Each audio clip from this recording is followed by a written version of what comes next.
नमस्कार दोस्तों। Magic of stock market या तो बेसिक्स ऑफ स्टॉक मार्केट में पार्ट 5 में हम लोग आ गए। ठीक है, थोड़ी देर लगी ये पार्ट को क्योंकि काफ़ी सारी चीज़ों में मैं ऑक्यूपाइड था, तो I apologise for that. Last video में अगर पार्ट 4 में आपको याद हो तो थोड़ा हमने डिफरेंस देखा था कि what is trading and what is investment.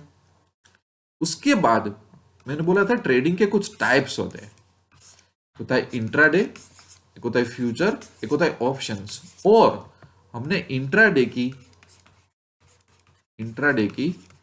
पूरी बेसिक जानकारी मैंने आपको बता दी। तो आपको याद होना चाहिए कि सुबह 9:15 बजे मार्केट खुलता है, 3:30 को क्लोज होता है। तो उस दौरान जो भी आप ट्रांजेक्शन करके क्लोज कर दो तो वो होता है इंट्राडे। मैंने आपको इंट्राडे की बेसिक जानकारी दे दी और ये कोर्स इन लोगों के लिए बनाया गया है कि जो लोग बेसिक्स जानना चाहते हैं। तो मैं अभी कोई भी कंसेप्ट में डिटेल में नहीं जाऊंगा क्योंकि इतने बड़ा स्टॉक मार्केट का कॉम्प्रिहेंसिव चीज है कि हर एक कंसेप्ट को मैं डिटेल में समझाने लगा तो उसको मैं बेसिक नहीं बोल सकता। तो मैं यहां पे एक्सपेक्टेशन क्लियर कर देना चाहता हूं। आज हमारा एजेंडा क्या होगा? आज हमको समझना है डेरिवेटिव्स, जिसको बोलते हैं वायदा बाजार। मतलब फ्यूचर एंड ऑप्शन क्या चीज होती है वो, पर उसमें आप समझेंगे आज फ्यूचर्स। तो थोड़ा ध्यान देना, पेशेंस रखना मेरे साथ।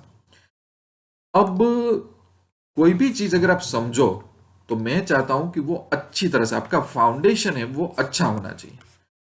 क्योंकि फ्यूचर और ऑप्शन ऐसी चीज है कि समझ में आ गया तो बहुत बड़ा प्रॉफिट होगा, नहीं समझ में आया तो बहुत बड़ा लॉस होगा।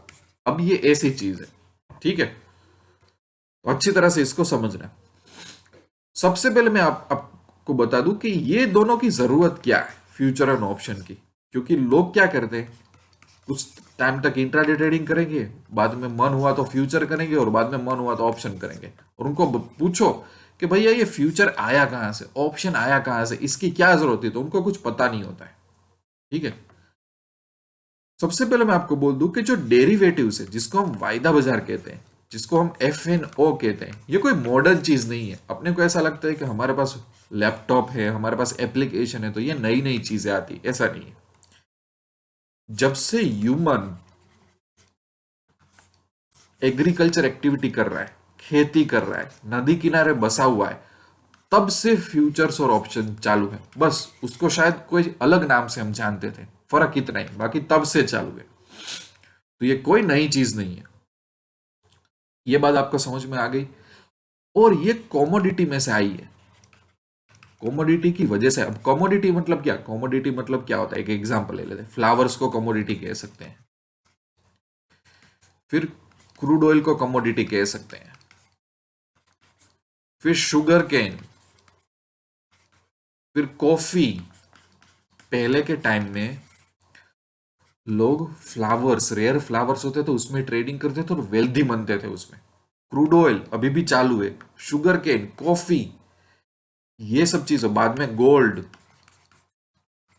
सिल्वर, स्टील, एल्यूमिनियम, कॉटन, ये सब में एक्चुअली डेरिवेटिव्स मार्केट था, अभी भी है, और इसकी वजह से स्टॉक मार्केट में आया। तो अपने को पता होना चाहिए कि कमोडिटी का कंसेप्ट इन लोगों ने स्टॉक मार्केट में अप्लाई किया है, ये खास ध्यान रखना, तभी आप पैसा बना पाओगे। अब एक और बार समझ लेते हैं कि अगेन सर आप बोल रहे थे कि फ्यूचर की जरूरत क्या है, डेरिवेटिव्स की जरूरत क्या है, तो उसका मैं रीजन बताता हूं। ज्यादातर पहला ये सब मार्केट इन्वेंट हुआ था एग्रीकल्चर की वजह से। समझ लो कि कोई एक फार्मर है, उसके पास इतनी जमीन है और वो शुगर केन का यहां पे खेती कर रहा है, शुगर केन। और खेती करने में ऐसा तो नहीं कि आज बोया तो कल निकल आया, 1 महीना, 2 महीना, 3 महीना, 4 महीना लगता है। बाद में वो यहाँ पे मार्केट में जाएगा और यहाँ पे सब ट्रेडर्स बैठे होंगे या तो बिजनेसमैन, उसको बेच के आएगा। अब इसमें एक प्रॉब्लम क्या होता था, जैसे कोई टमाटर की खेती करे,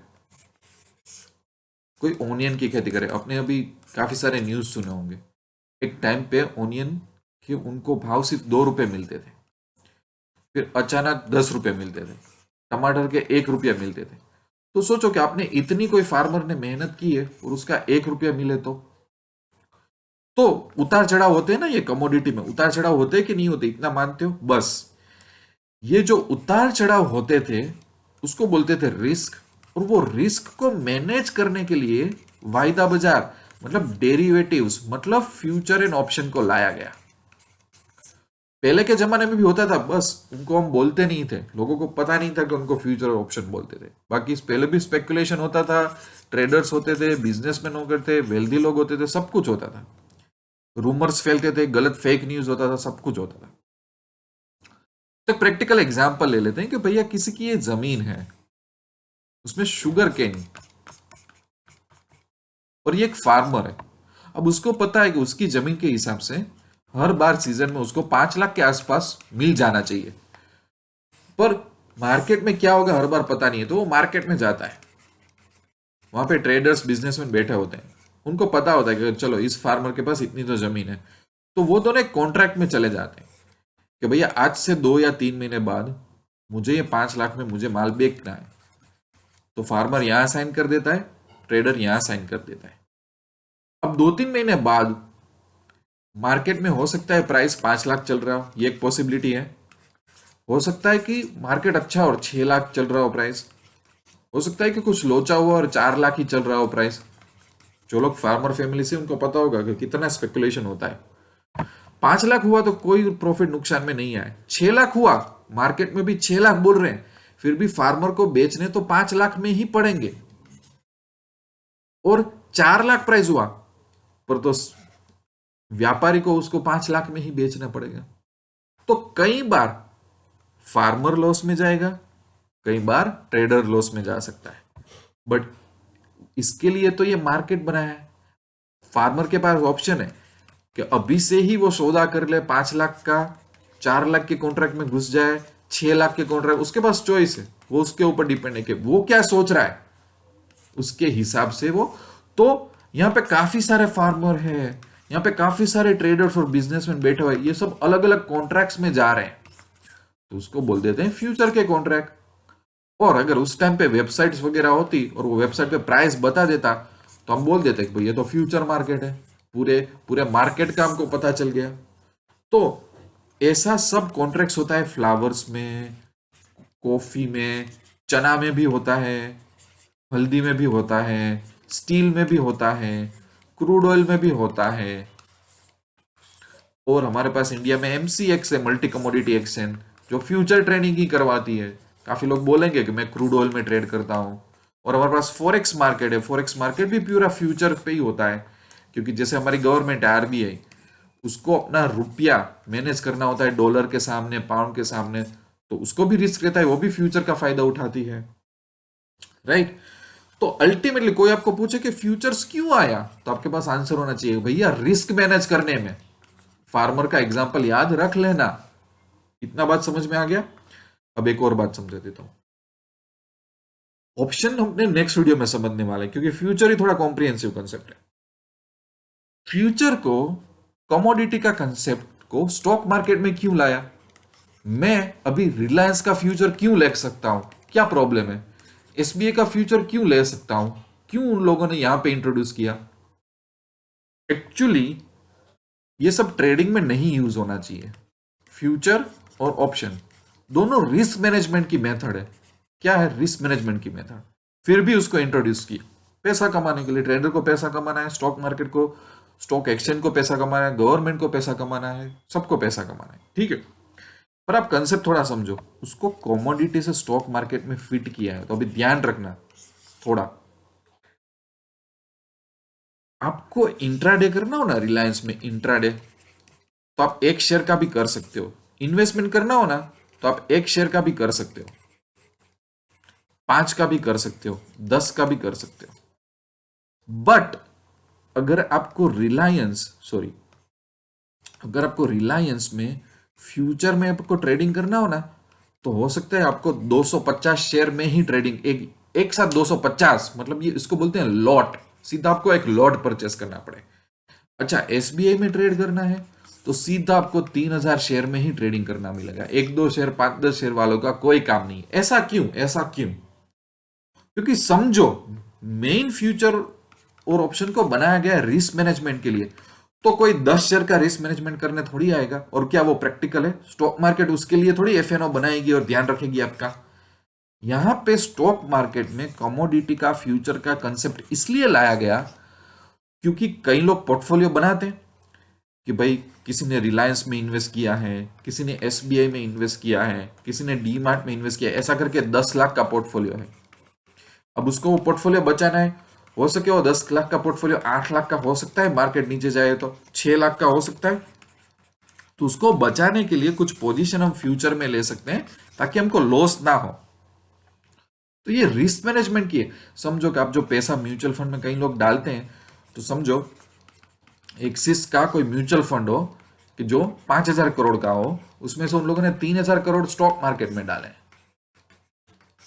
समझो कि कोई कोई एक स्टॉक मार्केट की कोई कंपनी है, इंफोसिस ने 100 करोड़ रुपए स्टॉक मार्केट में डाले हुए हैं। तो डालती है कंपनियां, क्यों नहीं डालती है? उनके पास प्रॉफिट हो तो डालती है, बैलेंस शीट चेक करो। तो इन सबके पास पोर्टफोलियो है, उनको बचाने के लिए कुछ चाहिए। तो कैश मार्केट में ये लोग बच नहीं सकते, इंट्राडे करके बच नहीं सकते। फ्यूचर्स के कॉन्ट्रैक्ट ये लोग बाय कर लेते हैं, सेल करते हैं, इससे बचते हैं। सोचो कि इंफोसिस है, उनके मेजर क्लाइंट समझ लो कि यूएसए में, जो उनको डॉलर में पे करते हैं। अब डॉलर की प्राइस तो ऊपर नीचे जाती है कि नहीं जाती? अब कोई बंदा यूएसए में बैठा है और अभी डॉलर की प्राइस चल रही है रुपये की 73 और अपने फैमिली को कुछ पैसा भेज रहा है, तो ठीक है, 73 का 75 हो गया तो उसको मजा आएगा, उसके पेरेंट्स को भी मजा आएगा। 80 हो गया तो मजा आएगा। पर अगर समझ लो 70-65 होने लगा तो ये बंदा को अगर फ्यूचर आता हो ना, तो वो फॉरेक्स ट्रेडिंग करके भले ना प्राइस 70 की 50 हो जाए तो भी बच सकता है। ये जानबूझ के मैंने ये यूएस और पेरेंट्स वाला एग्जांपल दिया क्योंकि डॉलर के लोग गिनते हैं कि आप $1,000 दोगे तो 7,300 आपके फादर मदर को मिलेंगे। पर अगर वो प्राइस 65 हो गई तो सीधा 1,800 रुपए का फर्क पड़ेगा। अगर आपको फॉरेक्स आता हो तो आप इन चीज से बच सकते हो। तो समझो इंफोसिस के तो $1,000,000 यूएसए से आते हैं, तो उनको तो 73 से अगर 72 हुआ ना तो भी कितना सारा प्रॉब्लम हो जाएगा। एम्प्लॉय थोड़ी कम पैसे मांगेंगे, उनको बिजनेस में सीधा लॉस हो जाएगा, मेहनत तो उतनी ही होगी। ठीक है ना? तो वो लोगों को फॉरेक्स में पोजीशन लेनी पड़ती है ये चीजों से बचने के लिए, और वो सब फ्यूचर्स में होता है क्योंकि उनको बचना है। समझ रहे हो? अभी ये प्रैक्टिकल एग्जांपल समझ में आया होगा। तो अगर कोई बंदा शुगर केन करता है, टमाटर होता है, ओनियन होता है, तो आपको पता है वो सीजनल धंधा होता है। ऐसा नहीं होता बोया तो पाक ले लिया, कम से कम 1 महीना 2 महीना 3 महीना, कई बार 6-6 महीने लगते हैं। तो अगर हम देखते हैं यहाँ पे, देखो एसबीआई का फ्यूचर ओपन करते हैं यहाँ पे ट्रेडिंग टर्मिनल में, तो ये रहा, देखो यहाँ पे फेब्रुआरी का फ्यूचर है, मार्च का, अप्रैल का, फेब्रुआरी मार्च अप्रैल। अब ये ना अपने जाते हैं रिलायंस, रिलायंस का भी देखो, ये रिलायंस इंडस्ट्री का इक्विटी मतलब कैश प्राइस, फिर नीचे कहीं पे भी जाऊंगा ना तो मुझे रिलायंस का फ्यूचर मिलेगा। देखो रिलायंस का फेब्रुआरी का फ्यूचर, मार्च का फ्यूचर, अप्रैल का फ्यूचर। तो अभी एक और चीज चेक कर लेते हैं, एसबीआई में फ्यूचर में मैं फेब्रुआरी का फ्यूचर ओपन करूं ना, तो देखो अगर मैं बाय करूं ना तो मुझे सीधा बताएगा क्वांटिटी 3,000, मतलब एक लॉट सीधा 3,000 शेयर ही मेरे को बाय करना पड़ेगा, सेल करना पड़ेगा। 200-500 शेयर की बात भूल जाओ। ठीक है ना? अब उसी तरह से अगर कोई बोलता है कि मैं रिलायंस का फ्यूचर का ट्रेडिंग कर रहा हूं, तो वो रिलायंस सर्च करे और उसके फ्यूचर में जाए, तो यहाँ पे 250 क्वांटिटी देखा, तो उसको बोलते हैं लॉट वाइज। भाई आपको रिस्क मैनेज करना है, आप थोड़ी 10-15 शेयर का रिस्क मैनेज करोगे। और अभी महीना चल रहा है फेब्रुआरी, तो रिलायंस में फेब्रुआरी का प्राइस दिखाई देगा फ्यूचर का, मार्च के कॉन्ट्रैक्ट की प्राइस दिखाई देगा अप्रैल। अब ऐसा क्यों? हर बार कोई भी फ्यूचर का 3 महीने के कॉन्ट्रैक्ट में आप कहीं पे भी घुस सकते हो, तो ऐसा क्यों? सबसे पहले तो ये चीज कॉमोडिटी से आई है, कॉमोडिटी में सीजन होती है तो 3 महीने का स्पेकुलेशन उसमें होता है।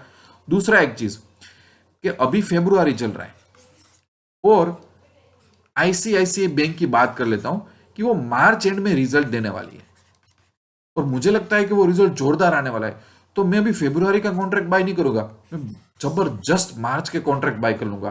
क्योंकि जब पड़ी होगी लोगों की मार्च में, तब प्राइस बहुत ज्यादा ऊपर जाएगी। बजट चालू होता है फरवरी में, तो दिसंबर महीने में मैं फरवरी के कॉन्ट्रैक्ट्स लेके बैठ जाऊंगा। ये सिंपल एग्जांपल दे रहा हूं। इसीलिए फ्यूचर्स 3 महीना तक का अवेलेबल होता है, 1, 2, 3, और वो लॉट साइज वाइज अवेलेबल होता है, ताकि लोग कॉन्ट्रैक्ट्स मैनेज कर सके। ताकि मैं रिस्क मैनेज करना है, अभी 73 चल रहा है डॉलर, पर मेरी सैलरी अगले महीने आने वाली है, 2 महीने के बाद मैं पैसा भेजने वाला हूं, तब 70 हो जाए तो डॉलर, तो चलो फॉरेक्स के कुछ कॉन्ट्रैक्ट खरीद लेते हैं, थोड़ा जेब से पैसा जाएगा, पर जहां पे 100% लॉस हो रहा है वो लॉस 90% तक कवर हो जाएगा। तो इसलिए हम फ्यूचर्स में जाते हैं, समझ रहे हो? तो फ्यूचर की दुनिया ये होती है। अपने एग्रीकल्चर से समझ लिया, अपने कॉफी बीन से फ्लावर की दुनिया से समझ लिया, वही कंसेप्ट ये लोग स्टॉक मार्केट में लेके आए हैं और यहाँ पे लोग ट्रेडिंग करते हैं। अब क्या होगा कि जैसे अभी रिलायंस का फ्यूचर का प्राइस अभी 1943 चल रहा है, मैंने 250 शेयर ले लिए, तो जैसे फरवरी खत्म होगा ना तो मुझे वो सेटल करना पड़ेगा, क्योंकि अब सब कॉन्ट्रैक्ट एक्सपायर्ड होंगे, राइट? क्योंकि फरवरी मंथ तो खत्म हो गया। तो मेरे पास ऑप्शन होगा कि अगर ये 1943, अगर 2043 मतलब 100 रुपए का फायदा हो गया, तो या तो मैं 100 रुपए घर लेके चला जाऊं, ये कॉन्ट्रैक्ट नल कर दूं, या तो मैं बोल दूं कि 100 रुपए मेरे अकाउंट में दिखा दो प्रॉफिट, पर ये मेरी पोजीशन अगले महीने भी कैरी फॉरवर्ड करो, तो वो भी हो सकता है। उसी तरह से अगर लॉस हुआ कि 1943 चल रहा था और प्राइस 1900 हो गई, तो ब्रोकर बोलेगा कि भाई पैसे जमा करो, 43 रुपीज लॉस हुए आपको, या तो ऑटोमेटिक आपके अकाउंट से काट ही लेगा, आपको पोजीशन ही नहीं लेने देगा, उस मिनिमम इतने पैसे होने चाहिए आपके अकाउंट में। और या तो बोलेगा पोजीशन काटनी नहीं है, ठीक है, अगले महीने फॉरवर्ड हो जाएगी, बट अभी नई प्राइस आपकी 1900 हो गई। वो मैं बाद में समझाऊंगा, थोड़ा डिटेल समझा दिया, पर इस तरीके से होता है। पर लोगों को कई बार लॉस बड़ा क्यों होता है? क्योंकि फ्यूचर में, अगर फरवरी के फ्यूचर में आप लॉट में घुसे हो रिलायंस में 250 शेयर लेके, तो लोग होल्ड करते हैं एक एक महीने तक, ठीक है ना? इसी वजह से क्या होती है, प्राइस बहुत ऊपर नीचे जाती है तो बहुत बड़ा बड़ा लॉस हो जाता है। तो ये फ्यूचर और ऑप्शन की दुनिया डेरिवेटिव्स की बहुत इंटरेस्टिंग है।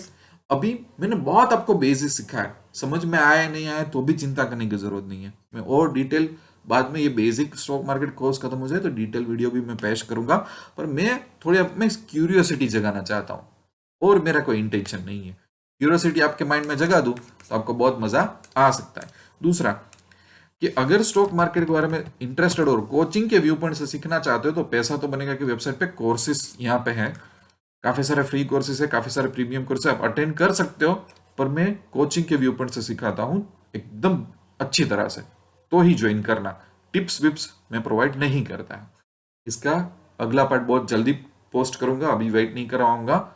चैनल को सब्सक्राइब कर लेना है। I wish lots of love and happiness. अगले वीडियो में हम ऑप्शन का बेसिक सीखेंगे। ठीक है दोस्तों।